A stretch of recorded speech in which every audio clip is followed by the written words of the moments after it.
South ఇండియాలోనే అతి తక్కువ ధరలకి రత్నాలను అందించే ఏకైక సంస్థ 6JVR.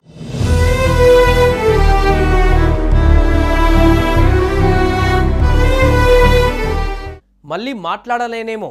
అహ్మదాబాద్ క్రాష్ అయిన ఎయిర్ ఇండియా విమాన గాల్లోకి ఎగిరే ముందు అక్కతో ఆ ఫ్లైట్ ఎయిర్ హోస్టెస్ మాట్లాడిన చివరి మాటలు. ముందే ప్రమాదాన్ని ఊహించి కాదు, సుదీర్ఘ ప్రయాణంలో మళ్ళీ మాట్లాడే ఛాన్స్ వస్తుందో లేదోనని. కానీ ఆమె చెప్పినట్లుగానే ఇక ఎప్పటికీ మాట్లాడలేదు, ఎప్పటికీ కుటుంబానికి కనిపించదు. ఆమె ఎంతో కష్టపడి తన కలలను సాకారం చేసుకుంది. 19 ఏళ్లకే మంచి కంపెనీలో ఉద్యోగం సంపాదించింది. 22 ఏళ్ల వయసులో కుటుంబానికి ఒక భరోసాగా నిలిచింది. టీనేజ్లోనే ఎయిర్ ఇండియాలో ఉద్యోగం సంపాదించి కుటుంబానికి కొండంత ఆసరగా నిలిచిన అంతలోనే మృత్యువు ఒడిలోకి చేరిపోయింది. ఆమె మరణంతో ఆ కుటుంబం శోకసంద్రంలో మునిగిపోయింది.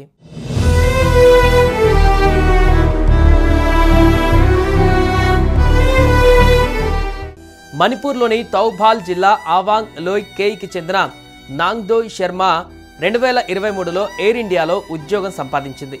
తనపై తల్లిదండ్రులు పెట్టుకున్న ఆశలను నెరవేర్చి కుటుంబానికి ఒక భరోసాగా నిలిచింది 22 ఏళ్ల నాంగ్దోయ్ శర్మ.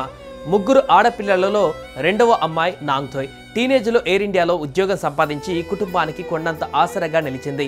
స్నేహితులు ఎయిర్ హోస్టెస్ ఇంటర్వ్యూకి వెళ్ళినప్పుడు శర్మను పిలిచారు. ఆ ఇంటర్వ్యూలో ఆమె సెలెక్ట్ అయ్యింది. అయితే గురువారం జరిగిన ఘోర విమాన ప్రమాదంలో ఆమె కూడా చనిపోయింది.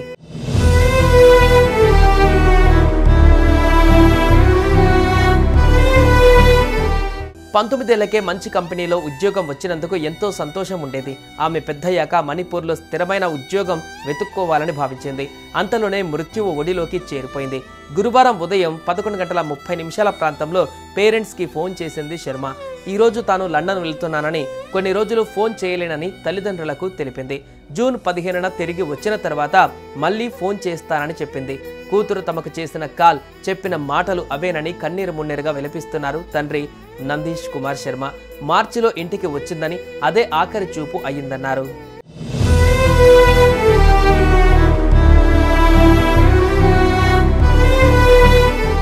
మరో మృతురాలు లామ్నుంతేమ్ సింగ్సన్ కుటుంబం 2023లో జరిగిన జాతి ఘర్షణల కారణంగా ఇంపాల్లోని ఓల్డ్ లంబులేన్లో ఉన్న తమ సర్వస్వాన్ని వదిలేసి వచ్చేసింది. ప్రస్తుతం వారు కాంగ్పోక్పి జిల్లాలో అంతర్గతంగా నిరాశ్రయులైన వ్యక్తులుగా ఓ చిన్న అద్దె ఇంట్లో నివసిస్తున్నారు. లామ్నుంతేమ్ తండ్రి కొన్నేళ్ల క్రితం మరణించగా ఆమె తల్లి నేమ్నోయిల్ హింగ్ సింగ్సన్ 3 పిల్లలను ఒంటరిగా పెంచారు. లామ్నుంతేమ్ ఆమెకు ఏకైక కుమార్తె. ప్రమాద వార్త తెలిసినప్పటి నుంచి స్థానికులు వారి ఇంటికి చేరుకొని ధైర్యం చెబుతున్నారు.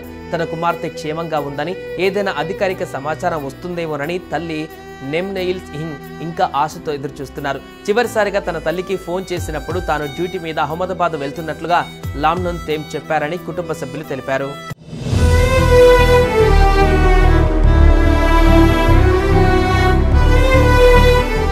ప్రస్తుతం అహ్మదాబాద్ సివిల్ హాస్పిటల్ కన్నీటి ధారలతో మునిగిపోయింది. బంధువుల ఆర్తనాదాలు మిన్నంటాయి. ఎటు చూసినా హాహాకారాలు, ఏడుపులు, లోపల నిశ్చలంగా పడి ఉన్న డెడ్ బాడీస్, బయట బంధువుల వేదనలు. తమ వారి డెడ్ బాడీ ఎక్కడ ఉందో తెలియదు.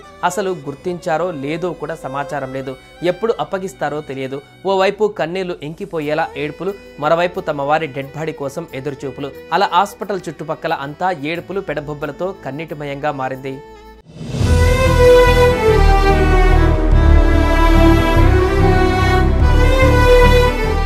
సుమన్ టీవీలో మీ పర్సనల్ అండ్ బిజినెస్ ప్రమోషన్స్ కోసం కింది నెంబర్కి కాంటాక్ట్ చేయండి.